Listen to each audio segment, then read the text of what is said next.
vamos realizar 2 rodadas de perguntas. Em cada rodada receberemos 3 perguntas.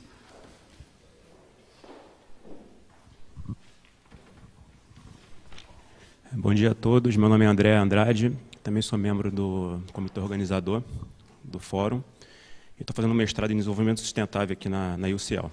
Acho que a pergunta vai mais para o professor Plínio, mas talvez a professora Fernanda também queira comentar pelos impactos sociais da questão. Professor, a gente tem uma área no Brasil de mais ou menos 800 milhões de hectares, sendo que 510 milhões de hectares são de florestas.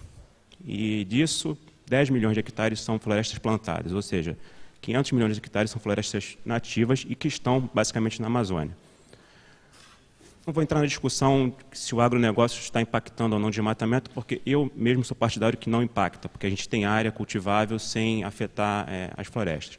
Minha pergunta é, por que as florestas ainda não estão sendo vistas como um ativo econômico em termos de política no Brasil? A gente tem algumas iniciativas como concessão florestal, inclusive eu trabalhei dentro do serviço florestal com concessão e a gente implementou a medida em 2007, até hoje a gente só conseguiu conceder 1 milhão de hectares de floresta. Por quê? O que falta ainda dentro da economia florestal para deslanchar? Como deslanchou o agronegócio? Foi aquela saída do setor florestal nos anos 70, na criação, na discussão do ambientalismo? Foi isso que prejudicou? É só falta de regulação, falta de infraestrutura? Ou falta mais alguma coisa? A questão social, acho que é bem clara, a gente tem dentro da Amazônia, nos estados amazônicos, mais de 25 milhões de pessoas, então o impacto social disso talvez seria muito maior do que o impacto que o agronegócio, basicamente focado em monocultura, traz em termos sociais. Então eu queria que vocês dois pudessem comentar isso, por favor. Muito obrigado, André. A próxima pergunta. Você quer que eu responda? Ou... Nós vamos receber 3 perguntas. 3, tá bom. Obrigado. Olá, bom dia. Primeiramente, fora Temer. E segundo, gostaria de agradecer pela Ana Falcão, pela sua palestra esclarecedora, muito obrigada. E ao senhor Plínio, eu gostaria de saber como o senhor fará essa inclusão social, como o senhor mencionou no início da sua discussão, quando o senhor quer fazer esse agronegócio que cresça tanto assim. Como o senhor vai fazer essa inclusão social? Não ficou muito claro para mim. Eu agradeço se o senhor puder responder isso.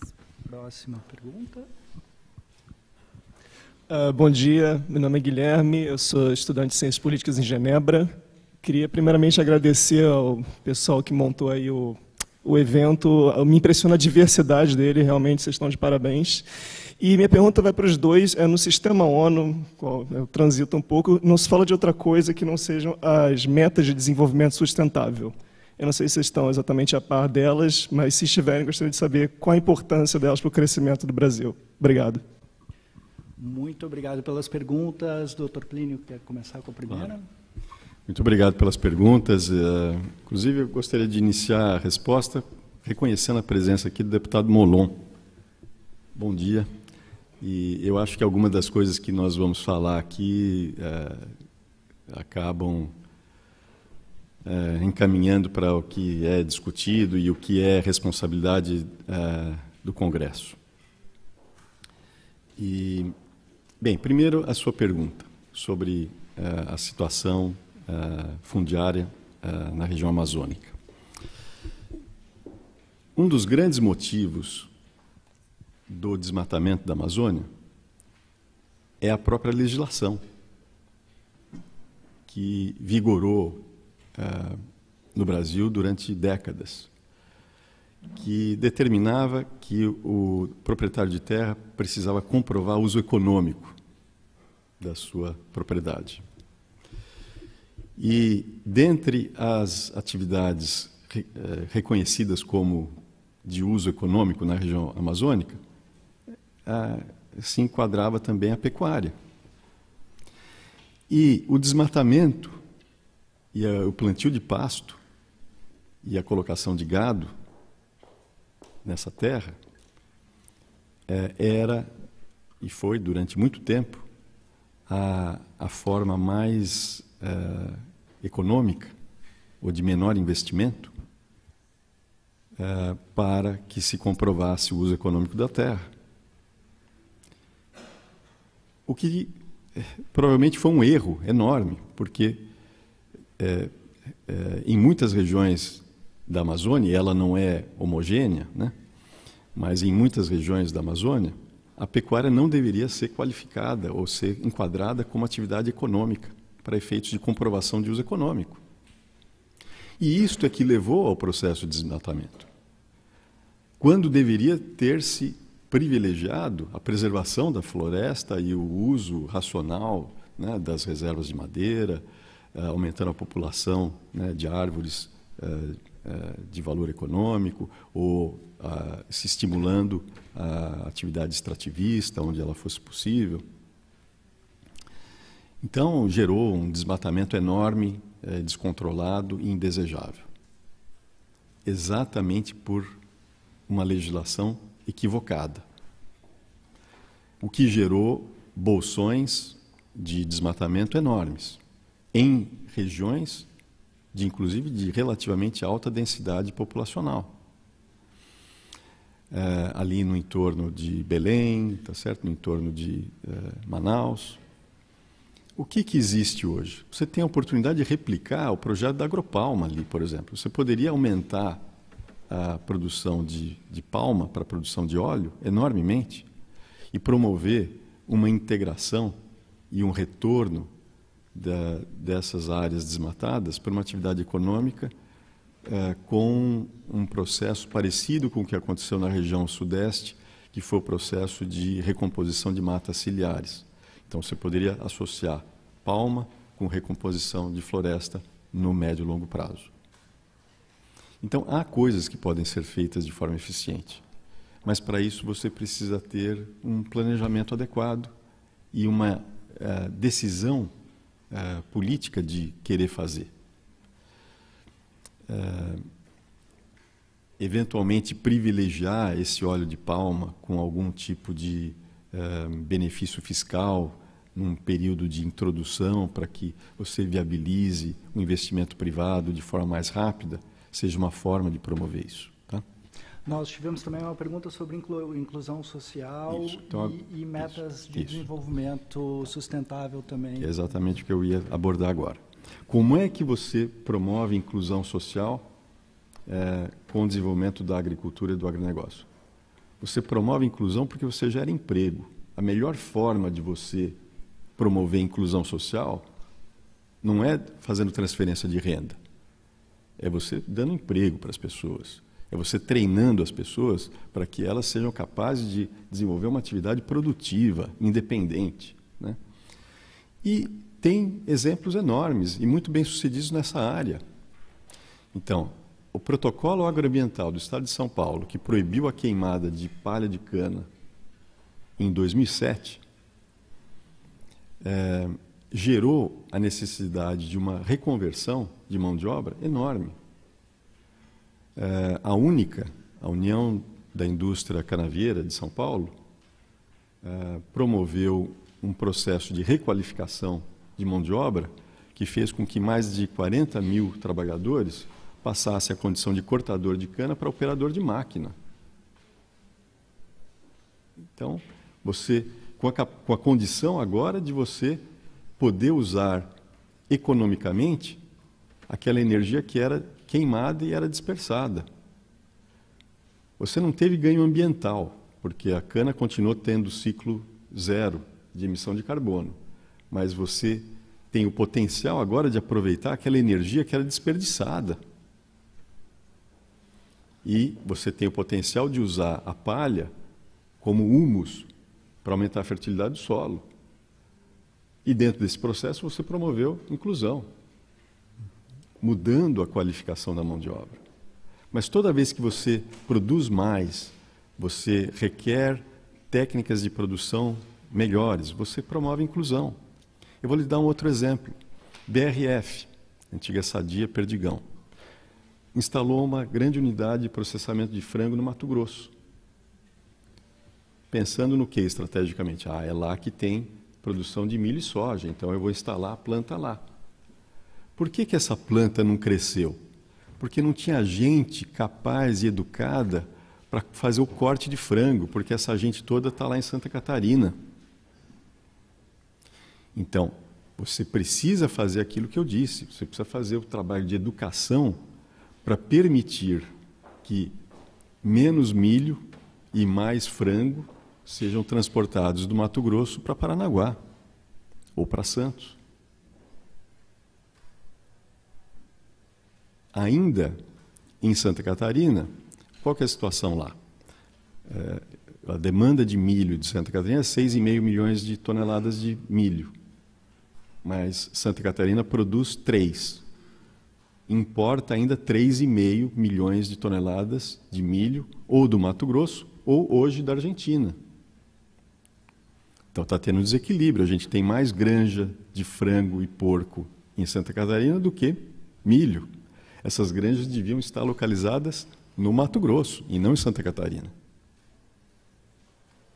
Como é que eu promovo a inclusão social? Dando emprego para as pessoas lá no Mato Grosso e treinando eles a fazer corte de frango. E a terceira? Perfeito. A terceira é sobre metas de desenvolvimento sustentável. Isso, nosso rapaz aqui de Genebra. Sim, estamos acompanhando isso muito. E nessa área o Brasil poderia estar dando um show. Só que não dá, porque comete erros.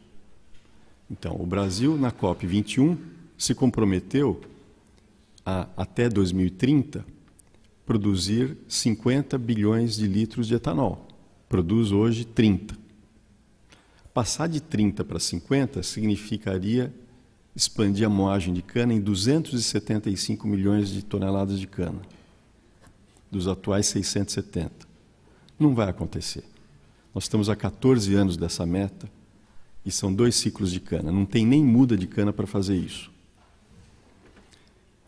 Então, o Brasil, inclusive, vai ser, eventualmente, pode ficar sujeito a sanções pelo não cumprimento da sua meta. Ele poderia estar fazendo mais? Sem dúvida. O Brasil já economizou em emissões de carbono 850 milhões de toneladas de CO2 equivalente com etanol. Economizou 60 milhões com biodiesel, né? Podia estar crescendo mais. Qual que é a relevância desses 850? Por ano, o Brasil emite 360 milhões. Mas não faz. Não faz porque não há, no caso de biocombustíveis, uma regulação presente que defina a competitividade, ou qual é a regra de competitividade entre combustível fóssil e biocombustível. Então, é aquilo que eu me referi com vocês antes. Nós liberalizamos uma série de setores, mas não criamos as condições regulatórias adequadas para fazer com que o espírito animal do empresário, do setor privado, consiga progredir. E aí, se não tem essa regra, não tem ninguém que esteja disposto a fazer investimento para fazer com que isso se materialize. Perfeitamente, muito obrigado. Doutora Fernanda, a senhora gostaria de abordar alguma das questões? Tivemos uma sobre o ativo econômico das florestas, aproveitamento das florestas como ativo econômico, uma sobre inclusão social e a terceira foi sobre as metas de desenvolvimento sustentável. Eu gostaria de comentar um pouco sobre a questão de inclusão social. Como eu mostrei para vocês, claro que a grande redução na pobreza no Brasil se deu pelo fato do crescimento econômico, geração de empregos, e parte disso também pelos programas sociais. Só que a maior parte da pobreza total, sem distinguir níveis de pobreza, se deu em relação à geração de empregos, novos postos de trabalho, tudo isso proporcionado pelo crescimento econômico que nós tivemos na última década. No entanto, quando a gente fala de extrema pobreza, não adianta a gente pensar apenas em geração de emprego. A gente está falando numa camada da população que não tem capacidade, pelo menos no curto prazo, de se inserir no mercado de trabalho formal, em hipótese alguma. E nessa questão, Transferência de renda, sim, é muito importante. O Bolsa Família tem sido super bem sucedido em fazer esse trabalho. E, além do mais, a gente não pode pensar só em redução da pobreza no curto prazo, né? A gente tem que pensar também como o Bolsa Família e esses programas de transferência de renda têm favorecido o investimento em capital humano no longo prazo. Tipo, vários estudos têm mostrado os efeitos do Bolsa Família na frequência escolar, em reter crianças na escola. Tudo bem, isso quer dizer alguma coisa em termos de investimento em capital humano?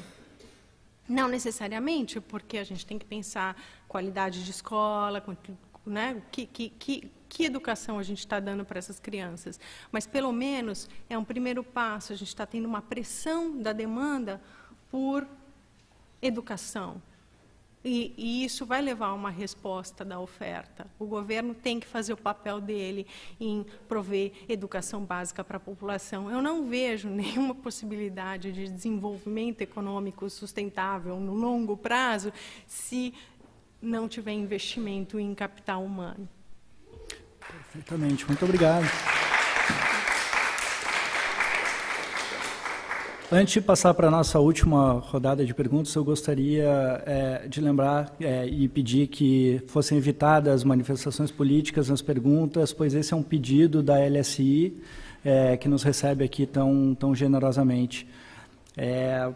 Por favor, alguém gostaria de fazer a próxima pergunta?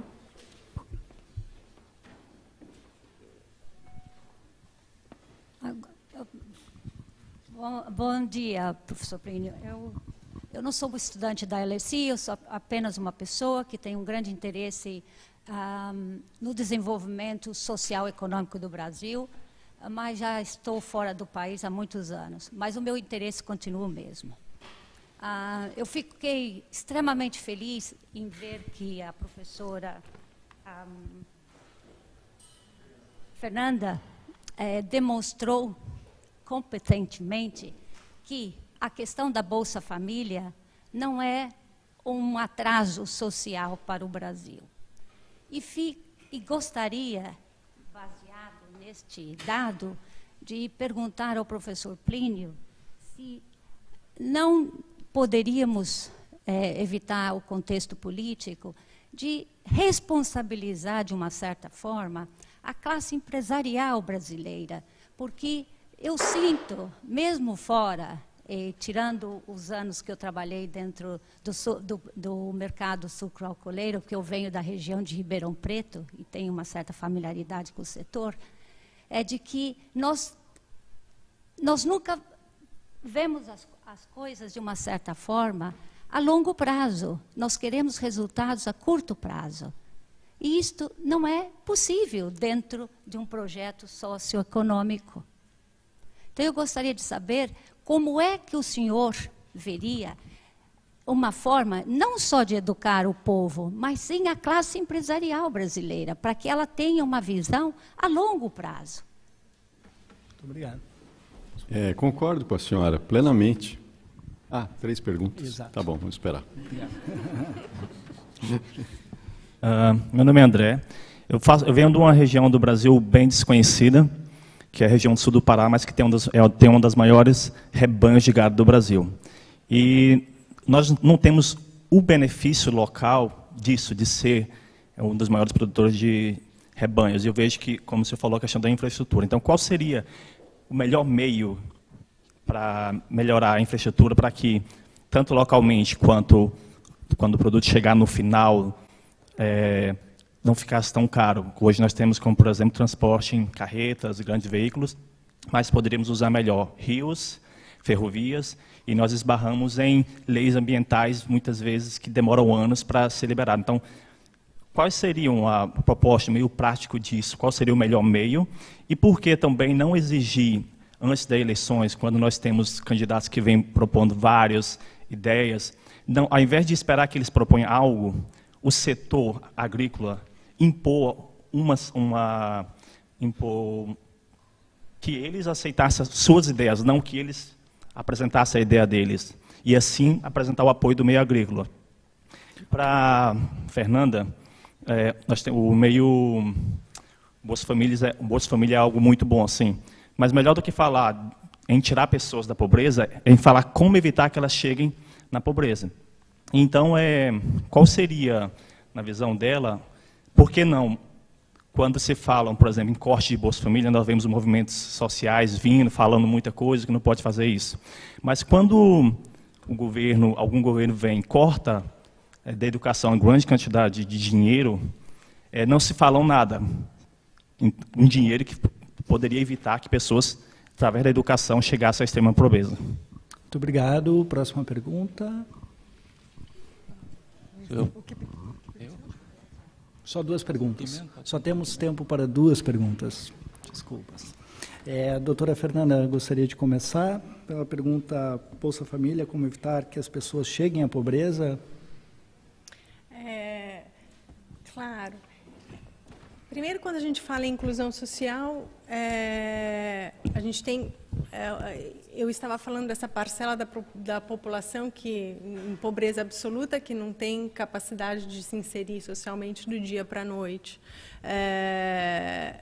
E entre gerações, não ser capaz de, no longo prazo, os filhos dessas famílias, né, os filhos desses pais extremamente pobres hoje, terem acesso à educação e a capacidade de ser inserida num contexto social no futuro.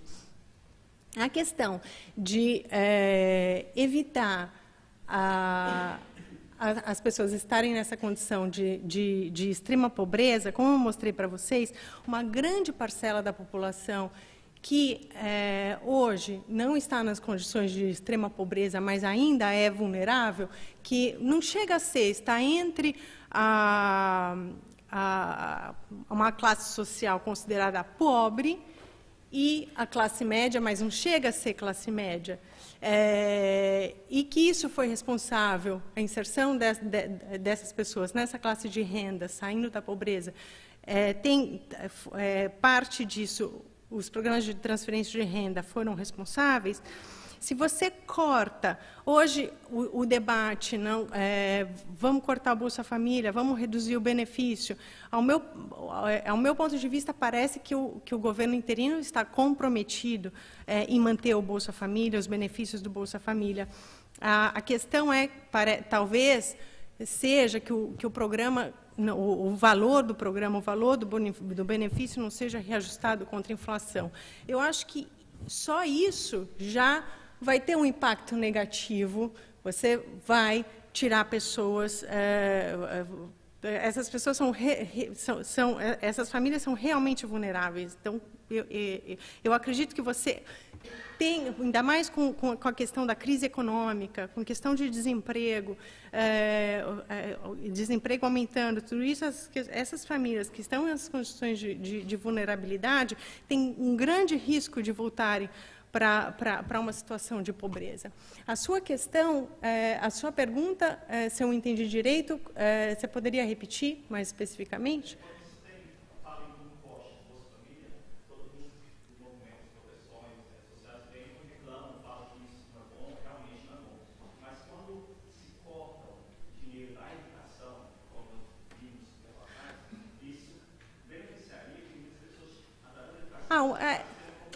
Claro, acho que as coisas estão interligadas. Né? A família tem que ter uma renda mínima para os filhos irem para a escola e tudo mais. E, por um outro lado, você tem que ter um sistema educacional, não, uma oferta de educação que permita... Não adianta nada mandar o filho para a escola se não vai ter nenhuma formação, certo? Se não vai ter nenhum ganho em termos de educação. Então, é claro que você tem que investir em educação e o governo tem que cumprir o papel básico dele, não é só transferir dinheiro para a família. Isso que eu acho que é todo o conceito do programa, não é só dar dinheiro para o pobre. Dar dinheiro para o pobre, esse é o papel todo que mais me fascina no programa, e eu tenho vários estudos nisso, que é o papel das condicionalidades do programa. Você dá dinheiro para o pobre, mas obriga ele é condicionado ao fato que as crianças vão para a escola. E você tem que ter escola. Então, é claro, você tem que investir em educação. Senão, como que você vai poder exigir das famílias que enviem seus filhos para a escola? É uma questão é todo o conceito do programa. Está absolutamente correto. Perfeitamente. Obrigado, doutora Fernanda. A gente está com espaço de tempo ainda limitado. Eu vou pedir que vocês sejam um pouquinho breves agora. Temos ainda uma pergunta sobre a responsabilidade da classe empresarial, se podemos educar a classe empresarial para melhorar, e como melhorar a infraestrutura e leis ambientais. Plínio. Bem, eu acredito que não é possível generalizar. Então, no mundo há pessoas altruístas e há pessoas egoístas, mas eu acho que o Brasil está caminhando para uma situação, uma condição melhor do que a que ocorria até pouco tempo, pela percepção que está mudando a respeito de impunidade, né? Então, à medida que você passa a ter leis que se aplicam de forma geral e as pessoas têm que cumprir essas leis, você vai tender a ter mais eficiência econômica e menos desvios. Então, eu acho que não dá para dizer que tem empresário que não tem visão de longo prazo ou que não tem trabalhador que só pensa em usufruir de benefícios sem dar a contrapartida de aumento de produtividade. Eu acho que a gente precisa criar, em qualquer sociedade, condições para que as pessoas atuem diariamente de forma concertada, atendendo a condicionantes que levem à eficiência do uso de fatores. Então, é isso. A respeito da situação no Pará, nessa situação e em outras, o Brasil tem um déficit de infraestrutura e de logística enorme. E ele tem esse potencial enorme de desenvolver cada vez mais a sua vantagem competitiva na área de agricultura e agronegócio. Eu diria para você que o Brasil tem oportunidade, nas negociações de comércio, de trocar maior acesso a mercados e integração comercial para produtos agrícolas contra, por exemplo, a abertura do mercado brasileiro para empresas internacionais de infraestrutura. Porque a demanda e a necessidade de investimento em infraestrutura é tão grande no Brasil que nem o Estado e nem o setor privado têm condição de fazer. E a gente não tem tempo para ficar esperando. Então, abre-se, vamos trocar. Olha, você me concede abertura para mercado agrícola e eu deixo você vir aqui com a sua empresa de infraestrutura para investir em ferrovia, em estrada, em armazenagem. É isso que a gente deveria estar fazendo. Nós devíamos ter uma grande estratégia nessa direção. Eu acho que o ministro Serra tem a compreensão, tem a capacidade de trabalho para fazer uma reviravolta na forma com que o Brasil tem se relacionado no mundo, no que tange a comércio exterior. O fato de ele ter, inclusive, nomeado o embaixador Roberto Jaguaribe, que até recentemente era o nosso embaixador aqui em Londres, para presidir a Apex. Ele de Londres foi para a China e agora está voltando a Brasília. É ótimo, porque o embaixador Jaguaribe é um trator, né? O fato de que ele nomeou o embaixador Fred Arruda, que até recentemente era o chefe da representação permanente do Brasil junto a organismos internacionais, aqui em Londres, para ser o assessor da presidência para assuntos internacionais, é ótimo também, porque o embaixador Fred Arruda pode trazer uma mudança de 180 graus na visão da assessoria anterior. Então, eu sou muito esperançoso a respeito disso tudo e acho que tem essa oportunidade de trocar a integração de agricultura contra a infraestrutura. Muito obrigado. Eu gostaria de agradecer novamente os nossos palestrantes e também muito obrigado à nossa plateia. As perguntas foram realmente excelentes e o debate foi construtivo. A gente encerra aqui essa parte do evento e voltamos às 13h20 para o próximo debate, que é sobre democracia e sociedade. Muito obrigado.